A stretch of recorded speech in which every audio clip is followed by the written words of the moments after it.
Well, we're just about to begin another Kimberley boating trip. But this is a very different trip for me, a very special trip. Because my old mate Don Burrows is going to join me.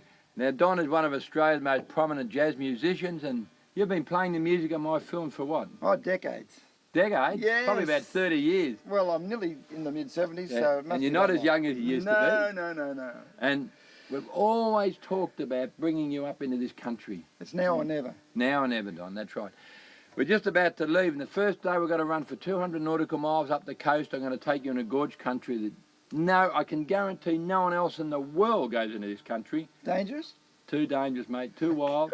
But I've been coming up here for over 40 years, so I know it reasonably well. It's going to be a great trip, plenty of fishing, plenty of photography. It's going to be a trip of a lifetime. I'm looking forward to it. You ready to go, Bun? We might kick the motor over and do some miles. Okay. Let's go.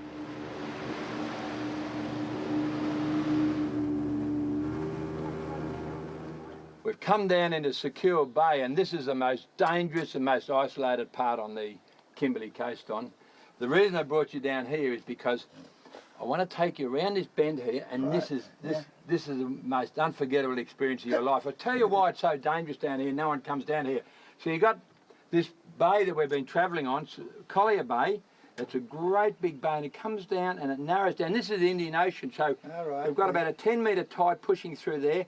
There's a bend here, and we're just about here, and then you go through a little narrow entrance here, and there's a rock right there. We're going through that? Yeah, we're going through that, mate. Now, I've only been down here twice in 30 years. The reason no one comes down here is just too dangerous. But Who called it Secure Bay? I've no idea. I've no idea. Jeez, But Mel. look, just hang on. Now, when we go through, it goes out here again, right? And you've got these whirlpools all around here. The boat's going to spin around a bit. Just hang on. Just keep hold of your camera. It'll be right. Okay, mate. Want to give it a shot?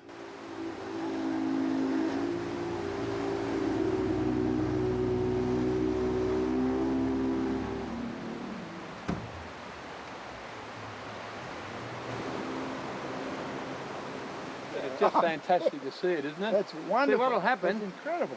Look, just under the boat now. See that? There's a whirlpool Look at the starting to whirlpool fill. Now we're here. going to get out of here. Right. What, Don? Yeah, I just hit the back of it.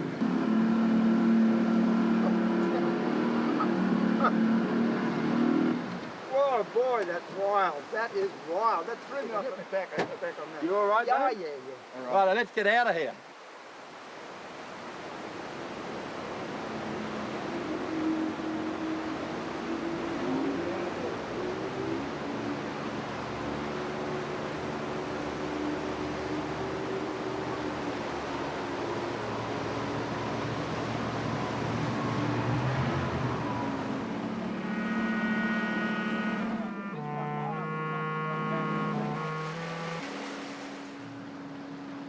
Well, I think we might have saved the boat, Don. I hope so, Malcolm. I hope so. I've been in worse situations than this, but this is a pretty hairy one.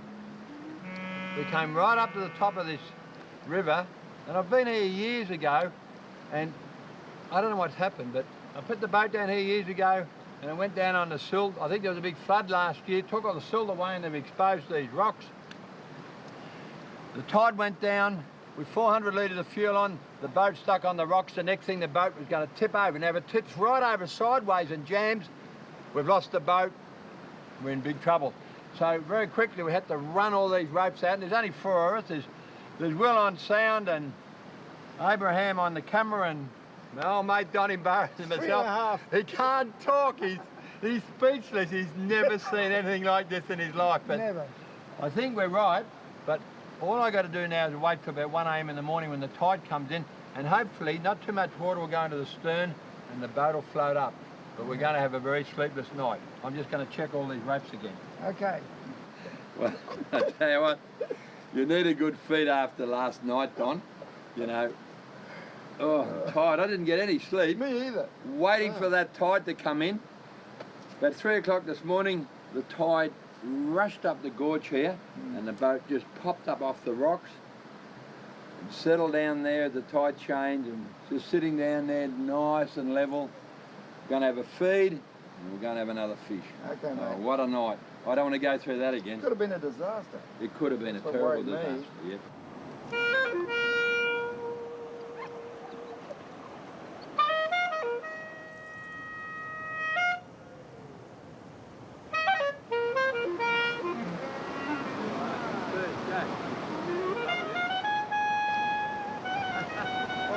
Hey, look at that. Beautiful. Hey? Well, What about fish? oh, yeah. Up in the fresh water.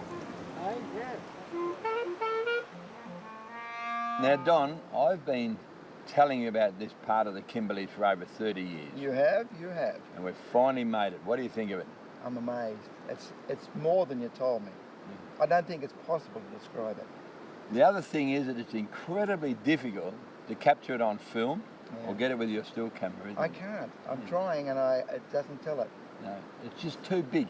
But I know in your bag, Well, you've got your clarinet, haven't you? I just happen to have one with me. Well, what do you think about a little bit of a tune up this gorge here? It'll be my musical response to the grandeur and amazement of all this. I've been waiting to get you up here on your clarinet for over 30 I years. know you have.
That is rough.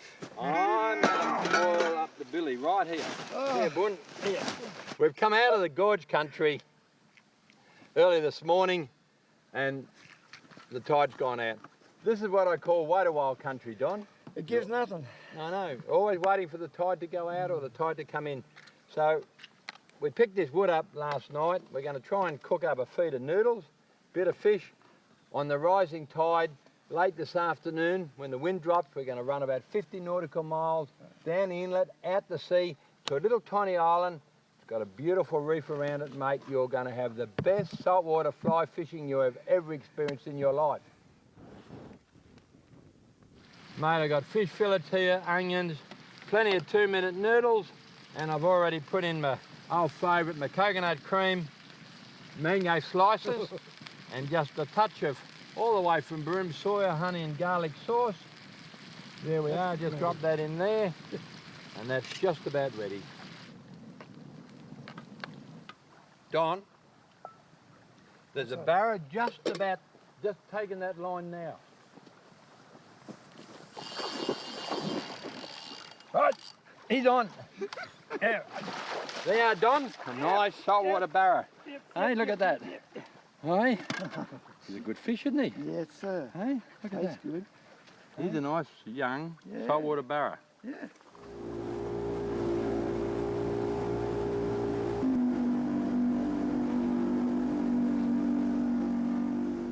We've got a double hook up on fly gear on big trevally. How you going there, Don? Okay, but I'm right down to the backing. Can you get that one over? Oh, you wouldn't know how to lift him, can you? barely. Put him, look at that one. Now that is a fish. That's Kimberley fishing, fly fishing. Hey? He's bigger than I am. Yeah, isn't that beautiful? What I'm going to do, quickly get this fly out and let him go. Yep.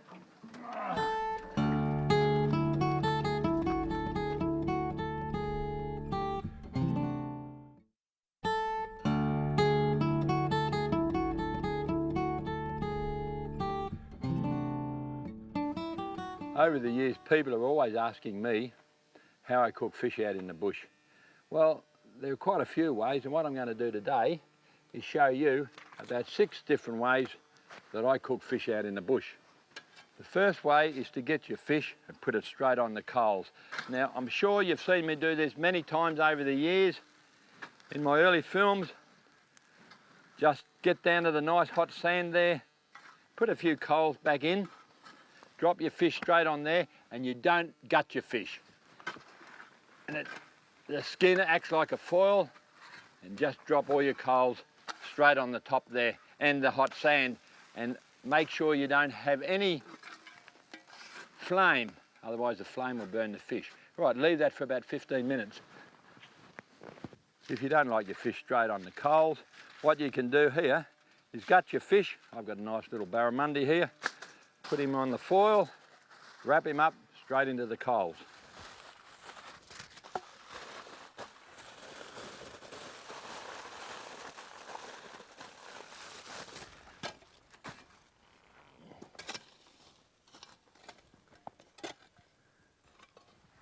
Here's another version of the aluminium foil. These have come on the market in the last few years. The oven liners. So I've got a nice salmon here. I've taken the head off so it'll fit. Pop the head and the wings in there. And I'm going to add an onion here. And the oil, of course. There's the onion in there. Put the oil all over that. Popped in my hand. That's the beauty, of course, of being out in the bush. If you spill something, it doesn't matter. Put some coconut cream on here. And I just found these in the tucker box, some sultanas. So I'm going to put some sultanas in there, make it nice and sweet. Oh, and a sweet potato. Cut that up. Just 2 or 3 pieces. Put the lid on and straight on the coals. I put some extra foil around the tray so that'll seal in all the steam and all the juices, and it'll cook a lot better. I've got a few of my mates here have come in to help me have a feed. So we just take the hot coals and sand off there, and I'm going to lift it very carefully up onto the rock. See that? Oh, perfect, hey? That's going to be good. Right, I'm just going to lift it up there onto that rock over there. Surprisingly, all the sand and hot ash falls off, and the skin acts like an aluminium foil. So all you do now is just peel this back and look at that beautiful, beautiful flesh there. By leaving the guts in and the skin on as you're cooking, it makes it nice and juicy. Just see here, this is just beautiful. We're now just going to get the one out of the coals that's been wrapped in the foil. The shovel's always the best thing. Straight under there and over onto the rocks. There we are, look at that. And that is cooked to perfection. Oh, this is a barramundi. What do you reckon? Yeah. Good, eh? Yum, yum, Yum, yum, yeah. This is the most traditional way of cooking fish in the bush. This is the Aboriginal way. Prepare a fire, put hot stones on the fire till they're really, really hot. Put the stones in the bottom of a hole, put some coals in there, then put your paper bark on top there. Make a nice bed of paper bark, and then put your fish on the paper bark and cover it over. Sometimes when you're out in the bush and you get a fish like a golden trevally, and they're not the world's greatest fish to eat, you go to your tucker bag and you see what you've got. Well, I've laid the trevally on the foil. We usually carry onions, so we put the onions in there, and then I've always got my diced mangoes, so we put the diced mangoes on next. Now here, I've got some dried mushrooms, see them? We jam the mushrooms inside there, a couple underneath, put all the olive oil on, and coconut cream, my favourite, put that in there. And here, I've got a tin of diced tomatoes, put that on, and I've even got some stir-fry wok sauce. So I put just a bit of that on there. Now you've got to admit that's looking pretty good. And last of all, a little garlic salt. Garlic salt there, and Get to the black pepper in a minute. We've got some basil. Dried basil, of course. We can't carry fresh basil out in the bush. And the last one is some ground black pepper. On there. Get all those juices and tomato and everything underneath. Roll it up. And once again, straight into the coals. I've got a hillbilly lid underneath it. It takes a lot of heat. And just a few coals on the top there. Using that lid underneath will make it a lot easier to get it off the fire. Now we can't have fish out in the bush without our traditional fish and chips. So I'm just going to take a nice fillet off here, off this Bengal Emperor.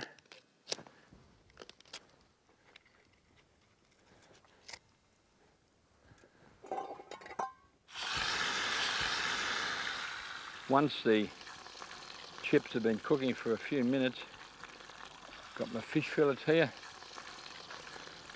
Just a little bit of plain flour.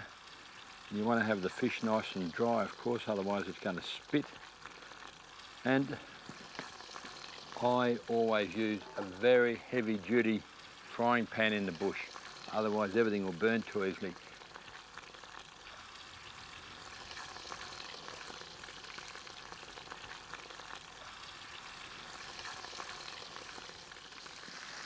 Fish and chips in olive oil, I bet that makes you feel hungry.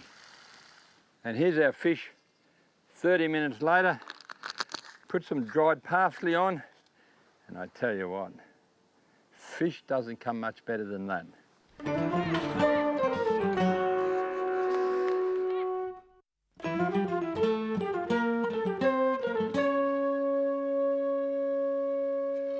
I've just arrived at Meter Station, and I'm heading out into one of the stock camps to catch up with a couple of young ladies who are working here for a couple of years on this cattle station. And I reckon there are a couple of endangered characters because, just got to watch this barbed wire here, because they're competing with the men, doing 14, 15-hour days here, 7 days a week for 2 or 3 months at a time. And I'm really looking forward to catching up with them.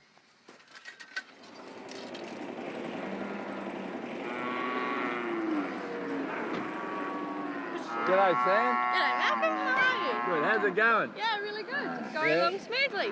That's the way. Big day. Yeah, should have a few in front of us. And where's your mate, Bo? She's back there. Oh, yeah, I'll go and see her. Oh, no worries. G'day, Malcolm. How you going? How's it going, Bo? Fantastic. Big day? Always a good day. We'll hold up. No worries. Plenty of work to do. Plenty of work.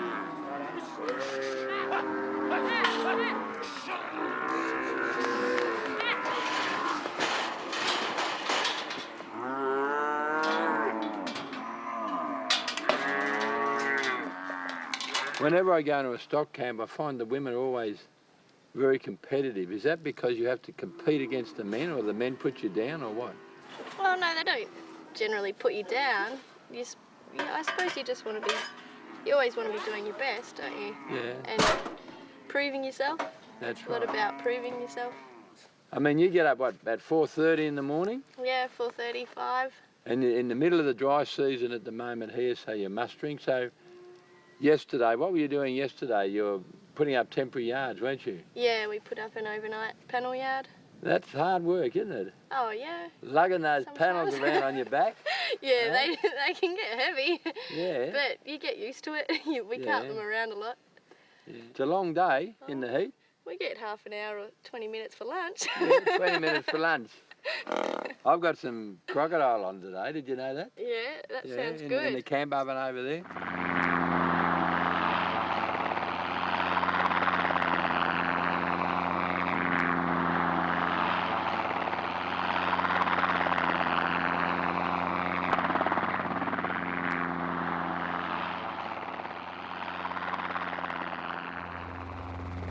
It's a long, dusty afternoon. With the helicopters and the ringers moving the cattle to the yards, ready for drafting in the morning.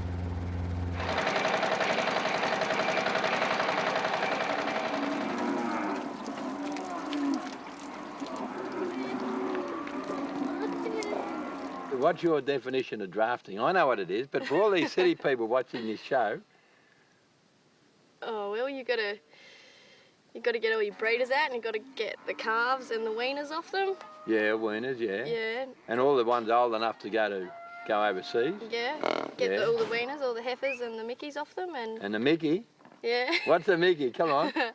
Just a young bull. A young bull, yeah. But you don't put the young bulls out, do you? No. They've no. got to be castrated, Yeah, we cut them. dehorn them, Yep. yeah. And brand them. And brown them up, yeah. Yep. Yeah, that's all hard work, isn't it? Yeah, it is. Yeah, Can get extremely warm next to that brander. yeah. You do the castrating too? Yeah. Doesn't yep. worry you? No, not one bit. Yeah, that's good. There's not many young girls that have come out of the city and come up here and handle it, but you love it, eh? Yeah, it's great. You work every day, Yeah. what, for about 8 weeks straight sometimes? Yeah, the last stint was, yeah. Yeah? And this time you're out, what, for about 5 weeks? Yep. Yeah. 7 days a week? Yeah. 5 o'clock in the morning to sundown? Yep. You've got a pretty classy shower, about 500 metres from the camp. Yeah, we have. It's a just an overflow coming from the tank. Yeah, and a rock, and you balance on the Yeah. rock, and there's a little drop of water that comes out, Yeah. and that's where you wash every day. Yeah, we have our showers there. Yeah. Yep.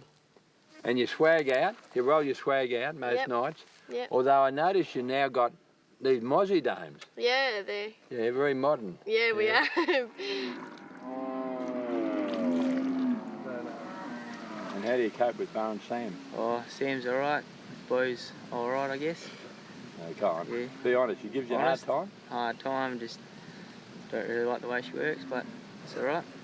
A bit bossy. Oh, just, yeah, a bit like that.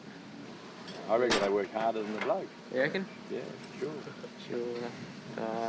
Sometimes. Sometimes. Yeah. What do the blokes do that the women can't do? Oh, they just get in. Well, some of the women do alright, but most of them just hang back a bit. Handles. And Hang the back? blokes, Yeah, Bar and Sam don't hang back. yeah. Sometimes. How many points out of 10 would you give them? About 7, What about a 9.5? 9.5. How do you cope with the ladies in the camp? Yeah, it's good. Yeah? Yeah, no, it's. Oh, save it. No, it's better than just having all blokes. Like it's, They pull their weight? yeah. I reckon they're better than the bloke. I don't know about that. Your women work harder than the men, I reckon. Is that because you've got to compete with them? Do the men give you a hard time? Yeah, they do actually, quite Yeah. a lot. Yeah, like Yeah. with panels and stuff. When we first got out here, I wasn't really allowed to do them that much. I think because they were probably worried because I was a lot thinner than what I am now that I wouldn't be able to lift them and I'd hurt myself. But You put on a bit of beef, have you? out yeah, here? I've put on 5 kilos since I've 5 been here. kilos out Yeah. here working and riding, and Yeah, which I was Yeah. really happy about. Hey, I didn't think that I'd be able to put you on look any pretty weight. fit now. Pretty. Yeah, I'm not pretty too good. bad. I've got some muscles. I'll be winning Ah. arm wrestles soon. Are you? How do you cope with Bar and Sam in the camp? Oh, all right, put up with you. I put up with her. Put up with her, You yeah. can't do anything else, mate. You're standing right here with a big stick. eh?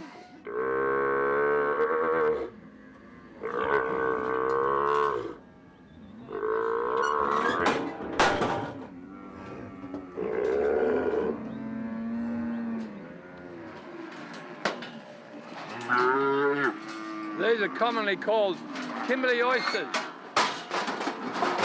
And they're a very nice entree on the coals for lunch.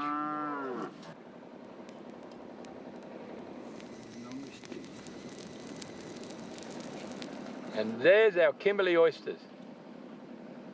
Got the head stockman here, he's been brought up on these. And we've got a visiting vet here. Want to try one? I'll give it a go. Give it a go. Don't know about it. Delicious. Talk about equality out in the stock camp. The ladies have got to go and get the wood for the campfire, but it's just a trick to start in the old truck. Use the Mordine. Show us how you do it. We need to put the. Oh no, we don't. Right, are you ready?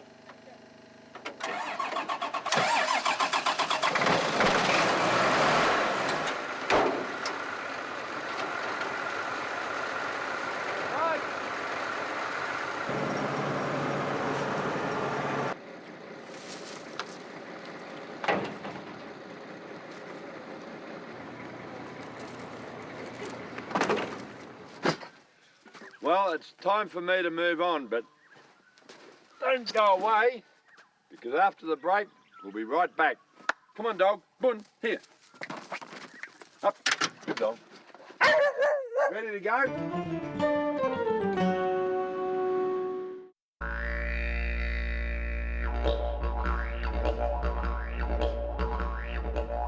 This week, we're going to go bush a little bit closer to home.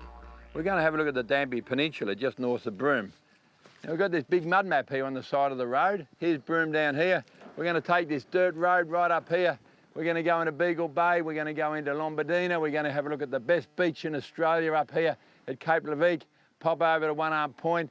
We're going to cut across to Ludgata Bay here, get some really great mud crabs, and we're going to spend a fair bit of time chasing the odd crocodile down on the Fitzroy River. And that's a really great place for barramundi. So let's go.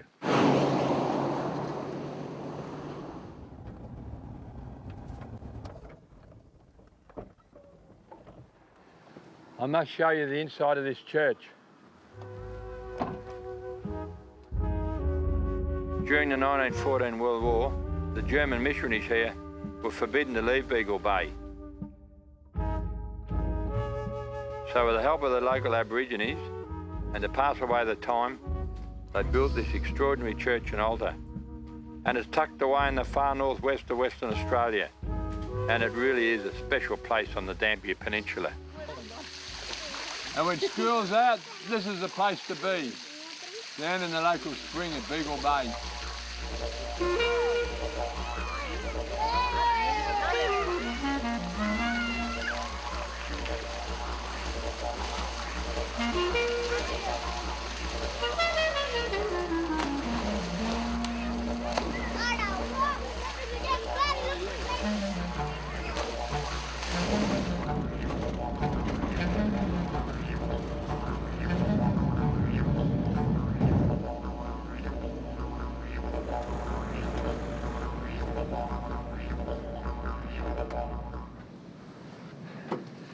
And this is the end of the road at Cape Leveque. And now I want to take you up there and show you one of the best beaches in Australia.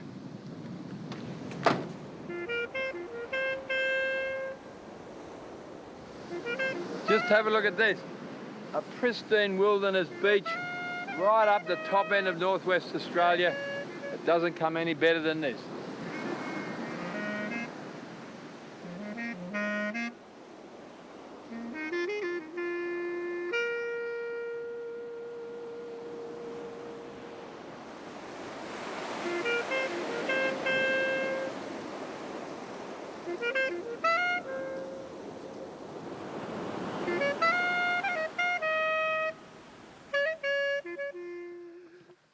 Around 200 kilometres north from Broome is the Aboriginal community of One Arm Point.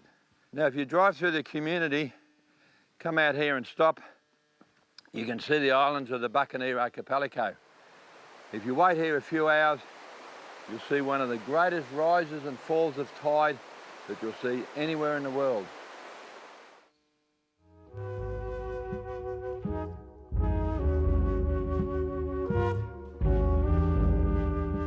This is another icon on the Dampier Peninsula. This is the old Catholic church at Lombardina, built by the local people in the 1930s, using local materials. The roof is lined with paper bark, and it's really worth a look.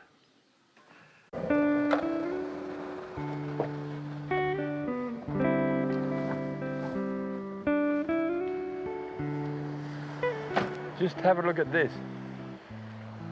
And there are beaches like this all the way along the Dampier Peninsula. Time for a swim.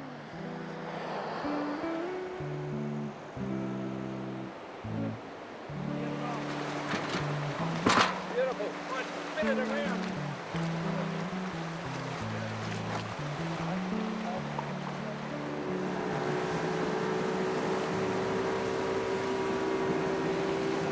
There's nothing more enjoyable than coming up a remote tidal creek and getting a feed of mud crabs.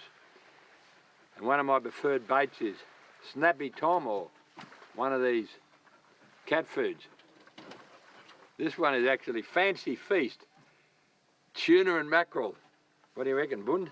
Hey, we can't miss, so it's just a matter of pulling up the little tab on the top putting it in the net there, a couple of holes in it, drop it over the side. While you're waiting for a few crabs to go into the pots, a little bit of fishing. Got a bite now. He's on.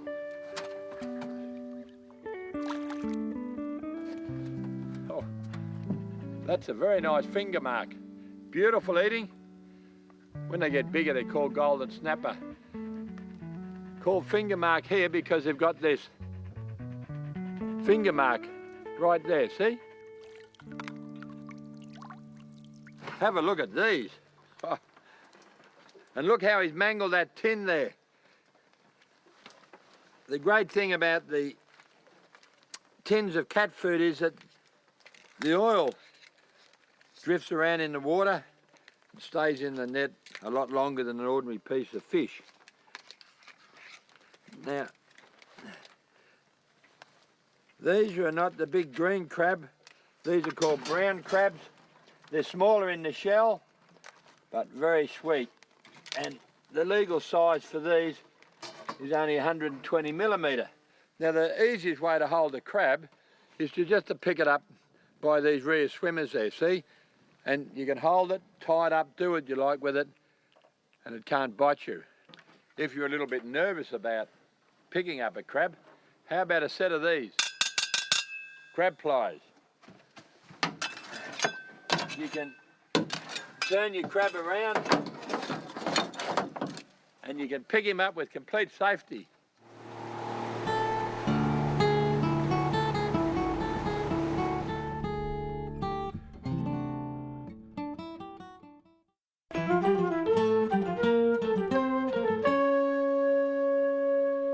Mangroves are never great places to be with the mosquitoes and the sandflies, and it's always hot.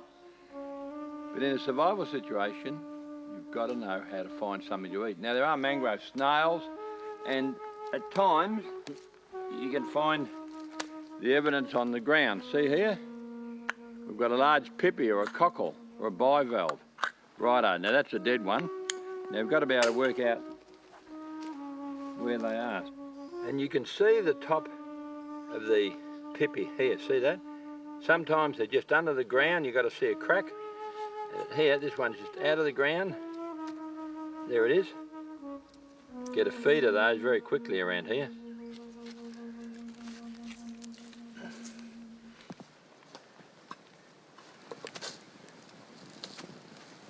The pippies just need 2 or 3 minutes on the hot coals until they open.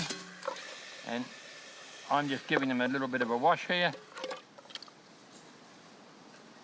There we are, just like a big oyster or a scallop.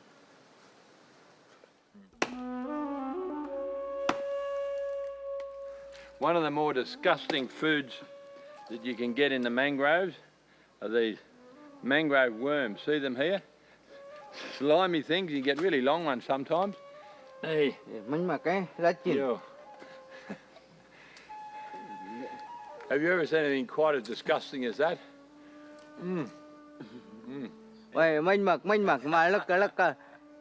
I can eat most bush tuckers, but this one here.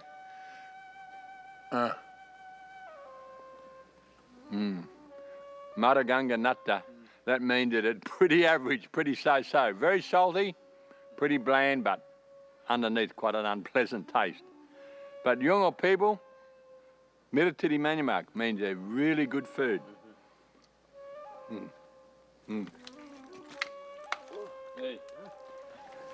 As I said earlier, the mangroves is one of the worst places to get stuck.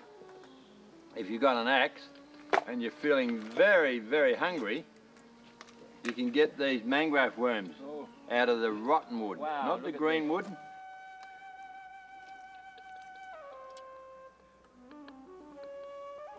Now I know why you slurp it in, because as you take it in, you squeeze all the innards, all the mud and decomposing dirt out of the worm.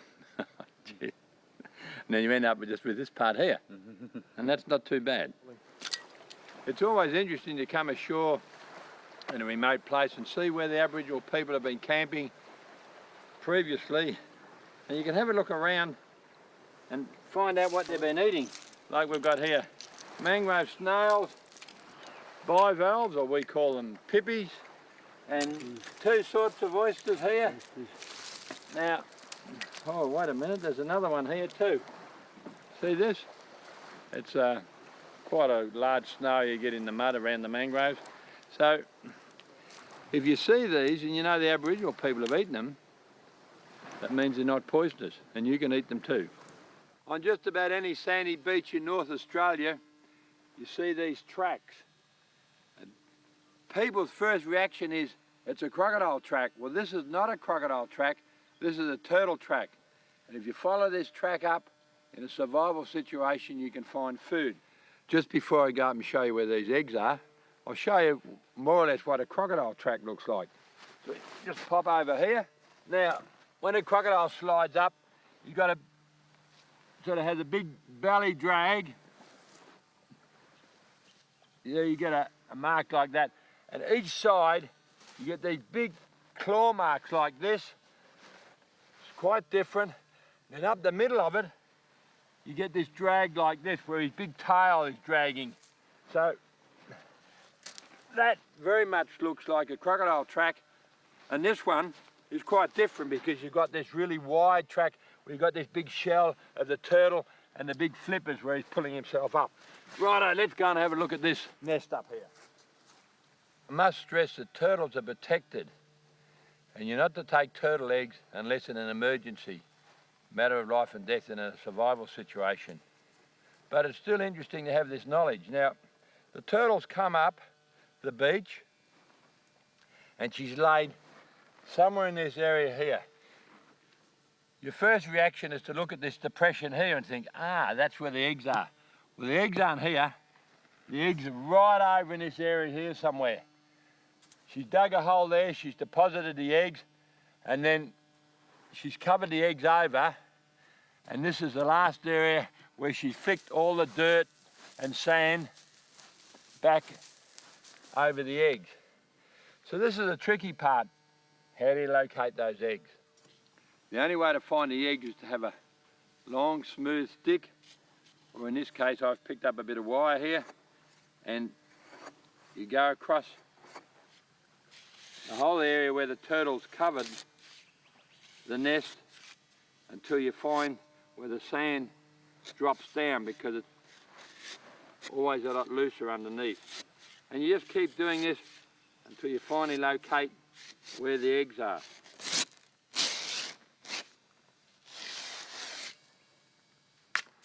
There we are, right here. Now you can eat these eggs raw, or you can boil them in salt water. So there's usually 60 or 80 eggs down here. So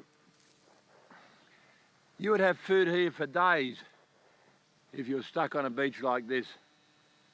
Just show you these eggs, and I'll put them back. Over. Leave him there. There we are.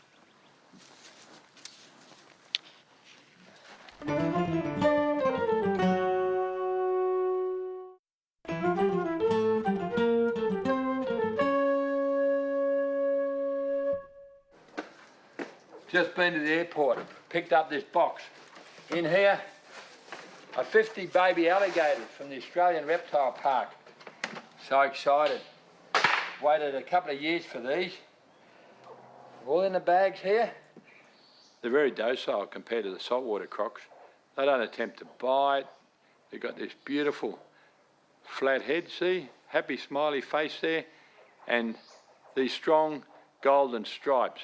Excellent camouflage when they're young, when they're out in the wild. Alligators are very different to crocodiles. You've got to feed them in the water. They'll come and take the food as soon as you bring it out here. And you can just see how much they've grown just in 8 weeks. These are American alligators from Louisiana and Florida, the bottom end of the United States. Now, basically they're a very quiet animal. There's been about 14 deaths in the United States in the last 20 years from these, but if you don't aggravate the animal, you treat it right, it's basically one of the quieter of all the crocodilians. Now, They will bite you, they will grab you if you aggravate them. But if you just treat them nicely, and we've raised these for the last 10 years, you can handle them with a fair bit of security and ease. He's not going to lash around it, you notice that? Look, see? Absolutely no problem because we treat our animals with respect.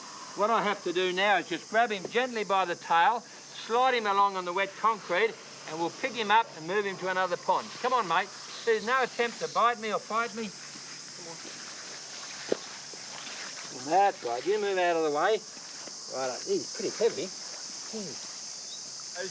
And we're going to just tape up those jaws because they still have very powerful teeth and very powerful jaws. Righto.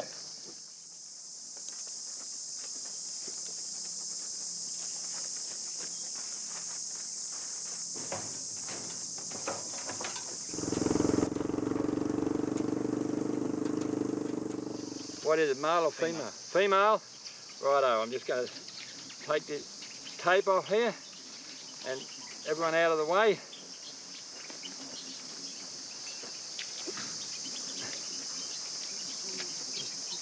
Nice and steady, pressure on the jaw, and just back off. Righto, mate. Come on, in the water. There we are, in the water. In the water, come on. Come on, that's the girl. There you are. Perfect. This is one of my new lakes that I've constructed out in the bush from Broome, out of my new wilderness park. I've got about 100 3 to 4 metre crocs in this lake, and it's feeding time for them. And I just love this spot. Well, I hope you enjoyed the show, and I'll do it all again next week. Come on!